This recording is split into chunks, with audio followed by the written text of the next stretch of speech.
அனைவருக்கும் வணக்கம். 1993 கர்நாடகா கிராமத்தில் ஒரு சின்ன கிராமத்தில் ஒரு பையன் பிறக்கிறான்.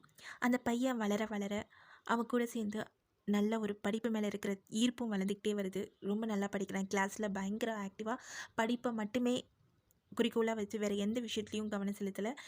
ஸோ படிப்பு மேலே இருக்கிற அக்கறை ரொம்ப அதிகமாகிட்டே இருக்குது. அதே சமயத்தில் வீட்டில் சில ஃபினான்ஷியல் பிரச்சனைகள் இருந்தாலும் அதை எதையும் படிப்போடு அவன் கம்பேர் பண்ணி அதில் அவன் டிஸ்ட்ராக்ட் ஆகலை. ஸோ ரொம்ப ஹார்ட் ஒர்க் பண்ணி படித்து 10th 12th ஒரு நல்ல மார்க்ஸ் எடுக்கிறாங்க. ஸோ நெக்ஸ்ட் அவங்களுக்கு என்ட்ரன்ஸ் எக்ஸாம் எழுதி டாக்டர் சீட் கிடைக்குது. ஒரு நல்ல டாக்டராகவும் ஆகிடுறாங்க. சரி, 2016 டாக்டர் ஆனதுக்கப்புறம் அவங்க சேவை செய்கிறப்போ, ஓகே, இது மட்டும் நமக்கு சேவை செஞ்சால் பத்தாது, நம்ம ஐஏஎஸ் ஆகி இன்னும் மக்களுக்கு நல்லா சேவை செய்யணுங்கிற அந்த ஒரு ஆசையினால் சிவில் சர்வீஸ் எக்ஸாம் எழுதுகிறாங்க. ஸோ அந்த எக்ஸாமும் கிளியர் பண்ணுறாங்க. ஸோ ஓவரால் இந்தியாவில் 418 ரேங்க், ஓகேவா, 418வது ரேங்க் எடுத்து மத்திய பிரதேஷில் இருக்க ஐஏஎஸ் ட்ரைனிங் கேடருக்கு அவங்க போகிறாங்க. ஸோ தன்னோட வாழ்க்கையில் படிப்பை மட்டுமே மெயினாக ஃபோக்கஸ் பண்ணி வந்துட்டுருக்க அவங்களுக்கு வேறு எதுலேயுமே வேறு எந்த ஒரு விஷயத்துனாலையும் டிஸ்ட்ராக்ட் ஆகாமல் அவங்களோட இலக்கு என்னவோ அதை மட்டுமே நோக்கி அவங்க போயிருக்காங்க. ஸோ அழகாக படித்து முடித்து டாக்டர் ஆகி நெக்ஸ்ட்டு ஐஏஎஸ் எக்ஸாமுக்கு சும்மா சட்டுன்னு எல்லாமே கிடைக்கல. அவங்க அதுக்கும் பயங்கர ஹார்ட் ஒர்க் பண்ணியிருக்காங்க. 2016 2 இயர்ஸ் பயங்கர ஹார்ட் ஒர்க் பண்ணி 2018 தான் அவங்களுக்கு ஐஏஎஸ் கிடச்சிருக்கு. ஸோ இது ரொம்ப சாதாரண ஒரு விஷயம் கிடையாது. ஈஸியாக எல்லாராலையும் பண்ண முடிகிற விஷயம் கிடையாது. எல்லோரும் பண்ண முடியும். ஆனால் என்னென்னா நம்ம பல பிரச்சனைகளை நம்ம மைண்டு டிஸ்ட்ராக்ட் ஆகுது இல்லையா?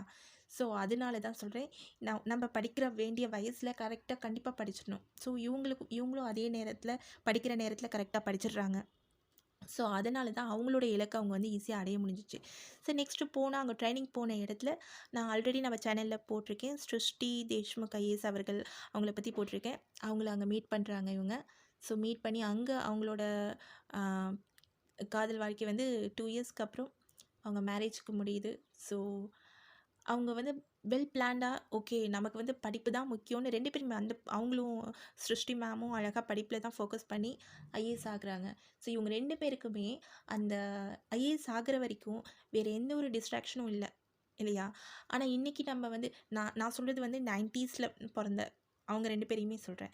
இப்போ இருக்கிற பசங்களுக்கு கெட்டு போகிறதுக்கான சூழல் ரொம்ப ஈஸியாக கிடைக்கிது. படிச்சுட்டு இருக்கும்போது கையில் மொபைல் இருக்கும்போது நம்ம ஈஸியாக படிக்கிறதுலேருந்து நம்ம விலைக்கு போகிறதுக்கான வாய்ப்புகள் அதிகமாக இருக்குது. ஸோ என்ன பண்ணலாம்? ஸோ இப்போது நமக்கு கிடச்சிருக்கிற வாய்ப்பு, நமக்கு கிடச்சிருக்கிற இந்த இன்டர்நெட்டை ரொம்ப அழகாக யூஸ் பண்ணிக்கலாம், படிக்கிறதுக்கு யூஸ் பண்ணிக்கலாம்.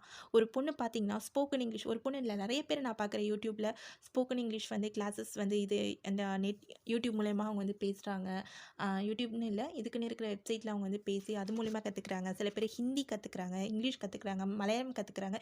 என்ன லாங்குவேஜ் வேணுமோ அது யூடியூப்பில் கற்றுக்குறாங்க. ஸோ அந்த மாதிரி பயனுள்ள வகையில் நமக்கு கிடைச்ச விஷயங்களை நம்ம யூஸ் பண்ணிக்கலாம். திரு அர்ஜுன் கவுடா ஐஏஎஸ் மாதிரியும் ஸ்ருஷ்டி தேஷ்முக் ஐஏஎஸ் மாதிரியும் நம்ம பிறந்து வளர்கிற வரைக்கும் நமக்கான இலக்கை அடைஞ்சிட்டு அதுக்கப்புறம் நம்ம ஒரு லவ் பண்ணுறோம் அப்படின்னா அந்த லவ்வை நம்ம பேரண்ட்ஸ் கண்டிப்பாக ஆப்போஸ் பண்ணாமல் கண்டிப்பாக அக்செப்ட் பண்ணிப்பாங்க. அதுக்கான மரியாதை கிடைக்கும். நம்ம காதலுக்கான மரியாதை நம்ம நடந்துக்கிற விதத்தில் தான் இருக்குது. ஸோ அதனால தான் இப்போ இருக்கிற குழந்தைங்களுக்கும் அதை தான் நான் சொல்கிறேன். இப்போ இருக்கிற பசங்களுக்கு நீங்கள் படிப்பை பாருங்கள், படிப்பு முடிஞ்சு உங்களோட கரியரை பாருங்கள், அதில் ஒரு விஷயத்தை சாதிச்சுட்டு அதுக்கப்புறம் உங்களுக்கு லவ்னு ஒரு விஷயம் வந்தால் கூட நீங்கள் பேரண்ட்ஸ் கிட்ட போகலாம். போய் நீங்கள் தைரியமாக சொல்லலாம். இல்லை ஒன்ஸ் வந்துடுச்சுன்னா கூட உங்களோட கரியரை நீங்கள் ஃபஸ்ட்டு ஸ்டடி பண்ணிக்கோங்க. பண்ணிவிட்டு அதுக்கப்புறம் நீங்கள் போய் சொன்னீங்கன்னா கூட உங்கள் மேலே உங்களுக்கு ரொம்ப நம்பிக்கை அதிகமாகும். நீங்கள் எடுக்கிற முடிவுகள் மேலேயும் அவங்களுக்கு ரொம்ப பெரிய நம்பிக்கையும் மரியாதையும் இருக்கும். ஸோ அதுக்காக தான் சொல்கிறேன், உங்களோட படிப்பு ப்ளஸ் கரியர் ரொம்ப முக்கியம். உங்களுக்குன்னு ஏதாவது ஒரு விஷயத்தை இந்த நியூ இயரில் நீங்களும் அதே ஒரு ரெசல்யூஷன் எடுக்கலாம். என்ன விஷயத்துக்காக நீங்கள் போராடணுங்கிறத முடிவு பண்ணிக்கோங்க. ஒரு ஐஏஎஸ் தான் அப்படிங்கிறது கிடையாது. டீச்சிங் போகணுமா, என்ன ஜாப் போகணுமா, அதுக்கான எக்ஸாம்ஸ்க்கு நீங்கள் தாராளமாக ப்ரிப்பேர் பண்ணலாம். அதுக்குன்னு பயங்கர ஹார்ட் ஒர்க் பண்ணலாம். இப்போ Srushti ma'am and Arjun sir இவங்கள மாதிரி அவங்க புக்லாம் இப்போ பப்ளிஷ் பண்ணியிருக்காங்க. எக்ஸாம் எப்படி ப்ரிப்பேர் பண்ணணும், அதுக்காக அவங்க ஒரு நாளைக்கு 6 to 8 hours எக்ஸாமுக்காகவே அவங்க ஃபுல்லாக படிக்க ஆரம்பித்தாங்களாம். அவங்க ஸ்கூலிங்லேருந்தே அவங்க இதே தான் கன்டினியூ பண்ணியிருக்காங்க.